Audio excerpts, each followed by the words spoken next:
दिग्विजय ने रानी से उसकी सबसे कीमती चीज छीन ली, उसकी बेटी ध्वनि। रानी जब तक कुछ समझ पाती, तब तक दिग्विजय ध्वनि को अपनी कार में बैठाकर वहां से निकल चुका था। वह पल रानी की जिंदगी का सबसे बड़ा सदमा बन गया। उसके हाथ से उसकी बेटी फिसल गई थी और वह कुछ भी नहीं कर पाई। जैसे ही उसे यह खबर मिली, उसकी आंखों के सामने अंधेरा छा गया। वह बिना कुछ सोचे समझे पागलों की तरह दिग्विजय के पीछे भागती है। उसकी चीखें, उसका दर्द, सब कुछ रास्ते में बिखर जाता है। लेकिन वह रुकती नहीं। उसका एक ही मकसद है, ध्वनि को वापस पाना। दिग्विजय के घर पहुंचते ही माहौल पूरी तरह बदल जाता है। वहां मौजूद हर शख्स चौंक जाता है। रानी की यह हालत देखकर उसके चेहरे पर गुस्सा, आंसू, बेबसी और एक माँ की पीड़ा, सब कुछ एक साथ झलक रहा था। जी हाँ दोस्तों, स्टार प्लस के बहुचर्चित टीवी सीरियल पॉकेट में आसमान के आने वाले एपिसोड्स में जो कुछ होने जा रहा है, वह आपके होश उड़ा देगा। यह सिर्फ एक माँ बाप की जंग नहीं, बल्कि एक खोए हुए सच की तलाश है। एक ऐसे रहस्य की कहानी जो सब कुछ बदल कर रख देगा। दिग्विजय ध्वनि को जबरदस्ती अपने घर लाता है। वह अपनी मां, बहनों और बाकी घरवालों के सामने ऐलान करता है कि ध्वनि उसकी बेटी है। पूरा घर सन्न रह जाता है। सबके चेहरे पर हैरानी साफ दिखाई देती है। मां कुछ कहने ही वाली होती है कि तभी दरवाजा फिर खुलता है। रानी की एंट्री होती है। रानी ध्वनि को देखते ही दौड़कर उसे गले लगा लेती है और फूट फूट कर रोने लगती है। दिग्विजय को घूरते हुए वह चीखती है, ध्वनि सिर्फ मेरी बेटी है और कोई भी उसे मुझसे छीन नहीं सकता। अब दिग्विजय और रानी आमने सामने हैं। दो पेरेंट्स, एक बच्ची और अनगिनत सवाल।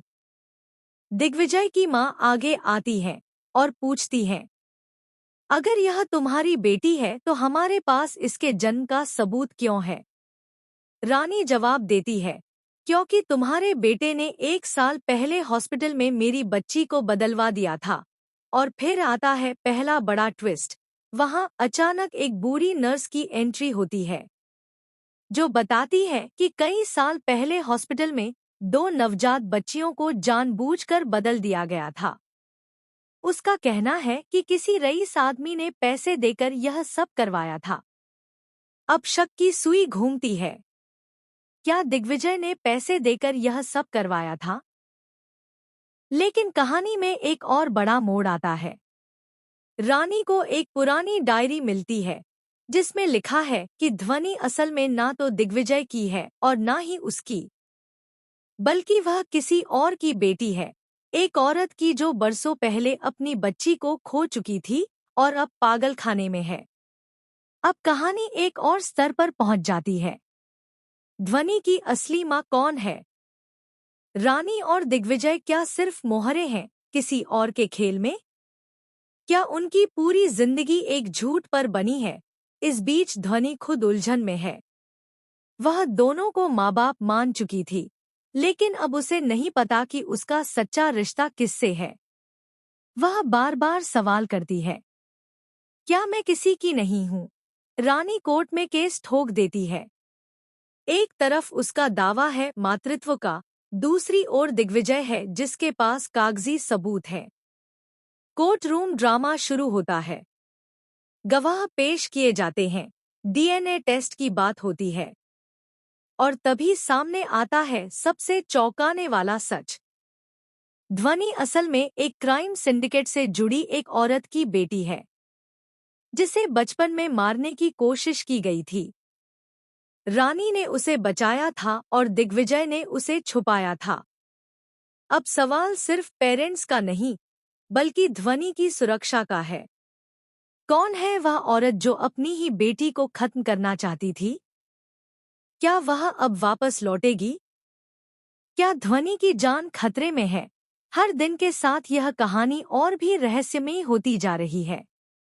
अब सिर्फ एक सवाल नहीं, बल्कि एक के बाद एक खुलते रहस्य, नए किरदारों की एंट्री और पुराने रिश्तों की सच्चाई सामने आने वाली है। तो दोस्तों, अब फैसला आपको करना है। आपका दिल किसके साथ है? रानी, जिसने पालपोस कर ध्वनि को बड़ा किया, या दिग्विजय, जिसने अपने खोए हुए खून को वापस पाया, या फिर वह तीसरी सच्चाई जो अब तक पर्दे के पीछे छुपी थी? हमें नीचे कमेंट करके जरूर बताएं कि आप इस हैरान कर देने वाले ट्विस्ट के बारे में क्या सोचते हैं। और ऐसे ही शॉकिंग, इमोशनल और सस्पेंस से भरे हर नए अपडेट के लिए हमारे चैनल को सब्सक्राइब करना ना भूलें। अगर चाहें तो मैं इस स्क्रिप्ट का शॉर्ट वर्जन या वीडियो वॉइस ओवर के लिए उपयुक्त नरेशन भी बना सकता हूं।